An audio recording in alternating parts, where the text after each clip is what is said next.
Welcome to Trippy Commentaries and our review of Teenage Mutant Ninja Turtles. Damn, it's been a long time since I've said Teenage Mutant Ninja Turtles. Yep. Of course, considering this is a big budget, high scale movie made by Michael Bay, so you know there was a lot of action. And we hold Ninja Turtles in high regard. Did this movie do it justice? It's time to talk about it, guys. Now, first we'll give our opening opinions of the movie, of course talk about the main characters, and then we will go into spoilers. So this will be spoiler-free, at least to start with. I'm RJ, joined by Mike. What's going on, everyone? Matt. What's up, guys? Thanks for having me here. And K-Mac. Yo, what's going on?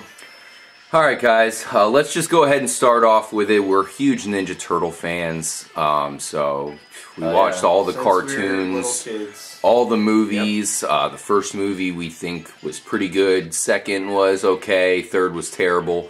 Now we have the reboot. Mike, your opening opinion, was this a good movie, was this a bad movie, or indifferent? Well, I believe this was an overall good movie. I enjoyed it and had great entertainment factor.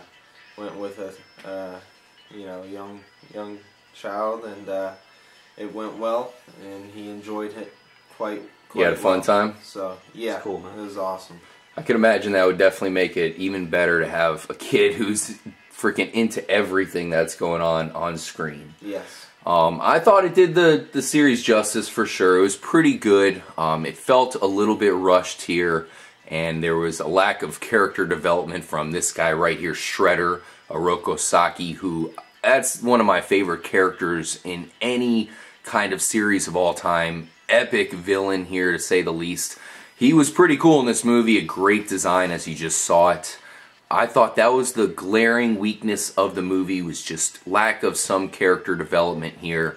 But other than that, this is probably the best CGI I've ever seen. It was so well choreographed. It was really a fun movie to watch. It wasn't the greatest movie. I thought they could have done it way better. I feel like if we here Trippy Commentaries got together, we could probably think of a better storyline, but it was okay. You know, that's a big weakness. The omission of the Oroku Saki backstory, at least in a little bit more depth. He just kind of showed up. And Megan Fox, I was not thrilled with. I didn't think she was well cast here as April O'Neil. She just didn't really feel like she was super into it, in my opinion.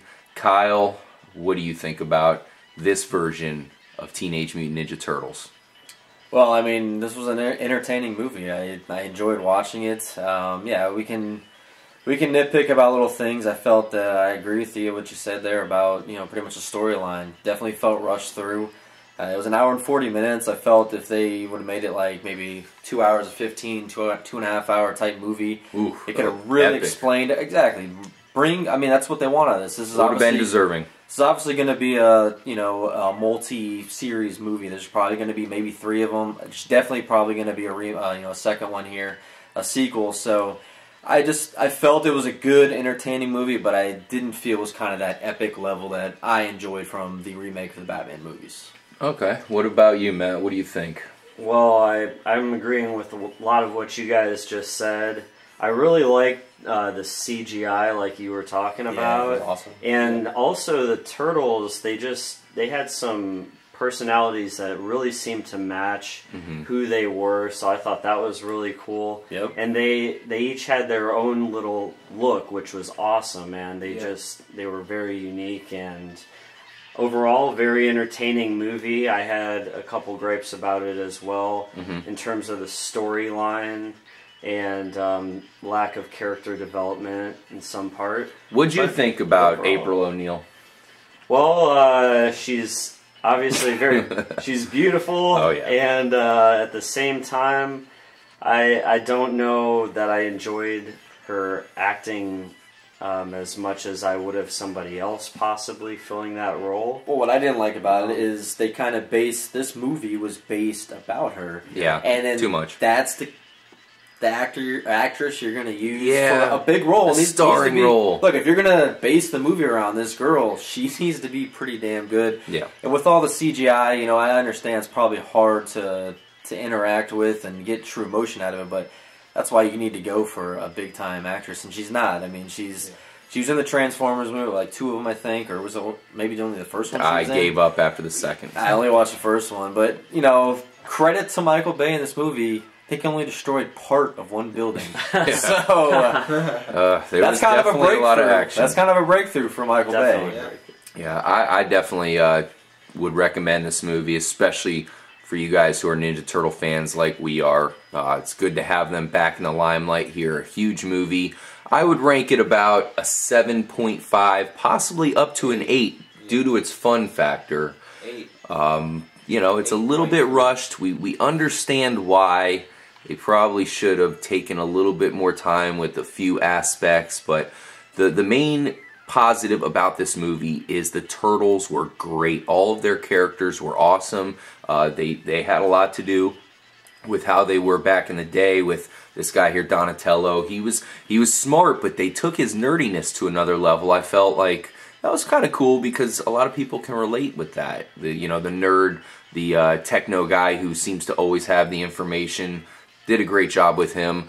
The one turtle I felt like they kind of left off a little bit was Leonardo. He was just the token leader. We were supposed to believe he's the leader because we all know it, but they didn't really give us a ton of reasons to actually think he was. He did make the final decision there in the end, which really helped the cause, as we all suspected would happen. What about you, Kyle? 1 to 10 scale? What do you think? I know it's hard. I mean, it is hard. Maybe a A through F. Like I said, scale. I found this movie as an entertaining movie. I had fun watching it. It had very, comical aspects of it. It's very funny, I thought, in some parts. I loved how the personality of all the Turtles, they all had their own distinct, like Matt was saying, their own distinct, unique personalities. Mm-hmm. Donatello, I like that he was the nerd. I felt that before seeing this movie, my take of Donatello was always kind of the wise, smarter, like more mature one out of all the rest of them. They changed him up. They changed him up, a little more nerdy. I kind of liked it though. I think it played well amongst all of them because they were all kind of nerdy. They kind of kept that yeah, you're right. kind of going, and I like that, man, because we needed to be reminded of that these are true teenagers. They're teenagers. Yeah, they're huge. Good point. But they're teenagers. They kind of brought that back. I thought that aspect of the movie was great. I laughed in a lot of parts of it. What about when they showed the Turtles even younger than teenage? They showed them, maybe 8 or 10 years old. That goes in with my only thing that I didn't like about this movie as much because I felt that should have been more part of the movie. Maybe not base it on April, base it on the actual Turtles, the development. I agree. I thought it was really cool seeing them as kind of kids doing their thing, and and Splinter having to pretty much be a dad to these turtles. So, yeah, that was definitely an underlying storyline here of Splinter as the father to the Turtles. I'd probably give it a generous 7 just because it's the Turtles. We were pretty much raised on the Turtles. Turtles were always one of my ultimate favorites. Leonardo was my ultimate favorite. I always wanted to be him when I was a kid. So you must have been disappointed in his portrayal. A little bit. We'll get in that. We don't want to give anything away yet. But Matt, what are you thinking here? Overall rating. I'm gonna go with my original gut feeling on this. I was thinking about dropping it down a little bit just because I do like more of the history, but I'm gonna go with a 7 as well. And just the nostalgia factor alone for me was enough to give it that rating. So I thought it was pretty entertaining, man. Yeah, definitely go see it, guys. Definitely a fun movie. I wouldn't say you have to see it in the theater. We saw it basically, as far as the 3D showing because we had to see that. So it was a little bit more distracting. I prefer to see it without it. But definitely let's go see it, guys. I thought the 3D was... You were into it? Yeah, so I think either way. Alright, guys. Spoiler warnings. We are going to be breaking down the storyline in depth from this point on. So if you haven't seen it yet, just make sure to save this for later. What are we at here? About the... looks like around the 9:45 mark here. About 10 minutes. So perfect. Save the rest for after you've seen the movie because... Let's go ahead and dive into it. There's some certain things that we really got to talk about and stuff that I've been wanting to ask you about for sure. it starts off with April O'Neil. Basically, she's trying to find out who's behind all this criminal activity. She's with Channel 6. Her whole thing in this is she's a low-level reporter. She's trying to make it to the top, so her attempt is to try to catch the true culprit, the true perpetrator of these crimes. She's a true. That's what Megan Fox would probably be doing for a news crew. To have her like jumping around on trampolines while bending over. It was pretty fun to watch. But yeah, that's pretty much what she is. And then for some reason, she's kind of got this thing where she's following the Foot Clan around for some reason. Yep. Really not doing her job. Kind of trying to get her cameraman to kind of get some situations and put them around things so they can kind of get the scoop. Yeah. Kind of doesn't really tell us why she's so much into that, but later we do find that out. Yeah, her cameraman, Will Arnett, a lot of us know him, of course, pretty funny actor. I felt like he was a little bit underutilized in this movie. Didn't have a ton of funny parts. There he is right there. He had a crush on Megan Fox. She's hot, so... I think I had a crush on Megan Fox, too, during this movie, because, honestly, I thought... I didn't really see Megan Fox's bad acting as much as I thought Will Arnett was just miscast. I felt like there was a weird dynamic between them. Fooled by the beauty. Yeah, I was fooled by the beauty for sure. So we, of course, are introduced to the Ninja Turtles here. They start off with a little bit of ass-kicking, but the main ass-kicking comes in the subway. Yeah, pretty cool scene. This is kind of reminiscent of the original Ninja Turtles movie where... April O'Neil is surrounded by the Foot Clan. She has Raphael's Sai. Kind of gets jumped anyways. And then Ninja Turtles, of course, come in to save the day. This happened once again, but this was a little bit more of a higher scale scene because you had a lot of hostages. Ninja Turtles whooped serious ass here, throwing guys into subway, trains. And very how impressive they were all scene. chained up at the end after they got their asses kicked. Yeah. Classic Ninja Turtle style, like ninjas. What'd you think about that scene, Mike? It was great, man. It was great. Yeah, definitely. Kind of let you know that these guys mean serious business. But I loved how they were like joking around the whole time, dude. They're like having fun. Like, oh yeah, got him. Like he threw him through the window of the subway, and he's like, ching. They were having a fun time throughout the movie. And that's why they were basically the stars of this movie, which is important. They should be. It's named after them. So basically, she's trying to catch these guys on camera. She does get footage of them because they're kind of gloating about their victory in the subway there. They catch her for the first time.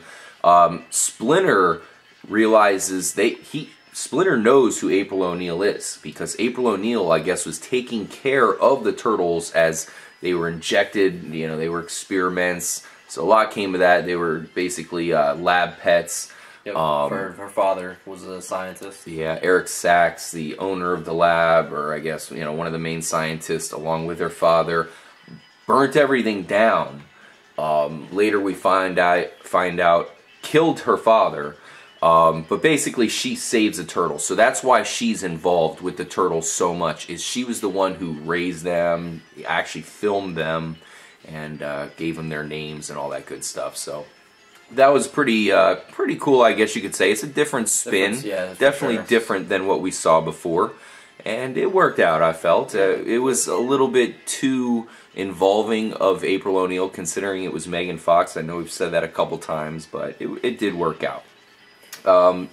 Going to Shredder here, they really didn't do too much as far as bringing him up. We saw him a couple times without the armor and the mask. What did you think about when they actually showed him in that aspect? Well, this is why I felt the movie needed to be longer, because they totally failed on, okay, who's this guy all of a sudden that just is kind of showing up here. They kind of did a brief, like, cliff notes in the very beginning of the movie with, like, it was kind of like cartoon, comic book looking, like, sketches of this, evil power that comes out and takes over, and Shredder, this amazing fighter guy. But I felt like it wasn't enough. Like, he gave me cliff notes on a whole backstory of this guy and who he is. Yep. And then all we see in the beginning, when he's introduced, he's pretty much always in the shadows. He looks like he has a bunch of scars all over his face. And he's really fucking big for some reason. I mean, he's huge. Mm-hmm. I wish they should have made, like I said, I felt this movie should have started back, and they should have really started back in the time of when he was actually in Japan or wherever he came from, you know, and how he ends up getting where he's at now. Yeah, how he meets up with Eric Sachs. He just kind of barely brush over that part as well. Well, they had Sachs explain it, but you're right. It Vocal, was very brief, and I thought lines. that they could have at least spent a few minutes going into that relationship. You hate it when the characters have to sit there and tell us what happened. We prefer for them to show us what happened. Exactly. It's a little bit more exciting than to have you know, Eric Sachs just like pretty much tell us. Story. Yeah, I mean, anybody can tell anybody anything. So, big thing that happened here was they realized that April O'Neil's going to be in danger because she went and told Eric Sachs. So Donatello gets her on the PC, kind of does the nerdy hacker thing. They bring her into the sewers. She can smell, so she knows, obviously, that they're in the sewers. This is their chance to kind of go over the backstory. We already talked about the childhood version of the Ninja Turtles. They explain it to her. So that was kind of a cool thing. This is where shit hit the fan, though, because this is where all of the Foot Clan bombed, or not bombed. I guess they did bomb, but they flew in the sewers. Big tractor. Yeah, flew into the Turtles' home base. Crazy stuff went down. Shredder was with them as well, so he was in the mix. Yep. I guess they had a tracker on her. This was a business card that he gave. Sachs business card. This was a pretty cool scene. I thought this was great. Great choreography as far as fighting, especially considering this is all CGI here. I thought the scene was great. Rushed, like a lot of the movie was, but great scene. Oh, I love Splinter in this whole part, man. I mean, the moves he was doing with his tail. I think I even turned to you, Matt, and I was like, he is whooping ass right now. Yeah. He was killing it. It was great because we finally got to see the true master of, you know, because the Turtles are young. He is the master. He's the one that learned everything on his own.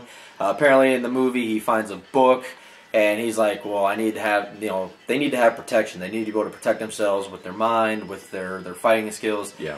Finds this book in the sewer, reads it, learns, you know, the kind of samurai type way of how to live life, and becomes the master. Now we actually see the master getting to whoop some ass. It reinforces the idea of him being the sensei and their father. That's what it is. Yeah, I would say he was the best fighter out of the five. Well, himself plus the Turtles. He's the only one that actually could compete with Shredder. And I liked, and you know, in this one, they bring in that whole tail element to where, I mean, his tail the is combo like, moves. It's just the tail's whipping the shit out of him, and he's punching and doing his own little thing. With I liked kicking when he people did, and stuff. like, he whipped 5 guys at the same exact time. It was awesome, dude. Okay, so what happened out of this was 3 of the Turtles were kidnapped here. Yeah. So Splinter was left behind. He was beaten to a pulp by Shredder. He held up for a lot of the time doing insane ninja moves, Bruce Lee style, but eventually got knocked out. Raphael's the lone guy who gets left behind. Now, what happened next was way too rushed. It was the scene, there was a whole thing where Raphael, along with Will Arnett and Megan Fox, April O'Neil, have to go save the other Turtles. This was way too rushed. They basically bust through a couple doors or gates or whatever. Next thing you know, they're in the lab. They have to turn on the adrenaline to get all these the Turtles, because they're taking the blood out of the Turtles to make more mutagen, or ooze, I guess we'll call it, just to kind of keep it along with the old school stuff. Raphael's getting his ass kicked by Shredder. He has no chance. Like Splinter, he can't do it, you know. Just Shredder's the man. He's going to beat anybody's ass. Yep. But the other Turtles are all hopped up on adrenaline. They come out. Shredder, you know, everybody kind of has to leave because now he's outnumbered. The Turtles are now saving the day. They have to chase down Shredder, who gets away with the mutagen. Yeah, with the mutant. But I don't get that whole that part there, because Shredder was whooping the ass, and then he even starts whooping the ass at all of them there. And then for some reason he just leaves. Well, he thought because he cracked Raphael's shell. Here's Raphael here. So maybe he thought he was dead, but he just left him wounded. He had to go because they were about to release the toxin. Yeah. They were trying to... He was the one who had to release it, apparently. He had to get the mutagen so he wouldn't die from that. Yeah. So, basically, they get away. The whole next part is an action-packed scene. We're really not going to break down that too much. That's one of those things you got to see. Just tons of action going down a snowy slope. Crazy stuff. It all ends up on the building. I thought really cool, more CGI stuff here, but really cool action scenes. Shredder looked amazing, but it all comes down after basically the Turtles do a gimmick move to kick him off the roof. Were able to save it for a second, but Shredder comes up and just decides to knock the whole building down. Top of it, yeah. Tower down, yeah. Basically everything falls down with Megan Fox, April O'Neil somehow hanging on the thing. What'd you think about the ending? Of course, leading up to Shredder falling off, they swung April O'Neil, you know, so that way she could kick Shredder. Shredder falls down. Ooze comes out, looks like setting up for a sequel. We also see the turtle bus in the end as well. Yeah. More things leading to a sequel. What'd you think about the whole ending there? I mean, I like the action aspect of it. I thought it was kind of funny that Megan Fox was the one who defeats Shredder in this, but kicks him in the face, falls down. Obviously, they set it up for a sequel. We see Shredder's hand close with the mutantage, or what the fuck do they call it? Mutagen. Yeah, I know, right? The secret of the ooze, damn it. The ooze in his hand. And so we figure something's going to happen like that. They end up going back and saving Splinter. They give it the ooze. They give him the ooze, and he comes back to life. So we know there's going to be another one. I liked it. I thought it was a little bit crazy there. Not Megan sure how Fox they survived the falling full speed and catching herself on from the top of a sky. Very cartoony. Very Michael Bay-ish, you could say. It kind of came out there. That's the one building he actually did kind of destroy. Yeah. So the last fight scene was awesome. But yeah, I mean, Shredder's arm, you know, his armor that he had on and all the knives and stuff come flying off him was ridiculous. He also had like a magnet thing to where everything would come back to him, which was fucking awesome. Very well thought out. Great CGI work through the fight scenes. You know, his blades are flying everywhere and they're barely missing people. And yeah, it's definitely a movie you need to go see. It was very entertaining. I loved it, man. It was good. And we had our gripes, but at the end of the day, I think they did pretty good, man. Yeah, great movie, guys.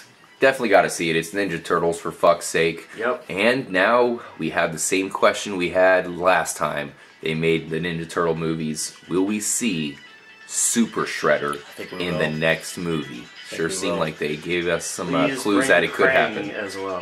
Oh, bring the whole crew. Baxter Stockman, the Mausers, Leatherhead, the whole gang, man. Bring Come on. It's so untapped. For fuck's sake, bring us the Technodrome. You can destroy 5 cities, Michael Bay. Just bring them back. Come on, Michael Thank you Bay, guys for joining us for our Ninja Turtles review and recap. Make sure to drop us a comment. Let us know what you thought. And we'll see you in our next movie review. Going to be a lot more to come out, including the next Dumb and Dumber. Yes. Oh, man. We're excited for that. Stay trippy, guys.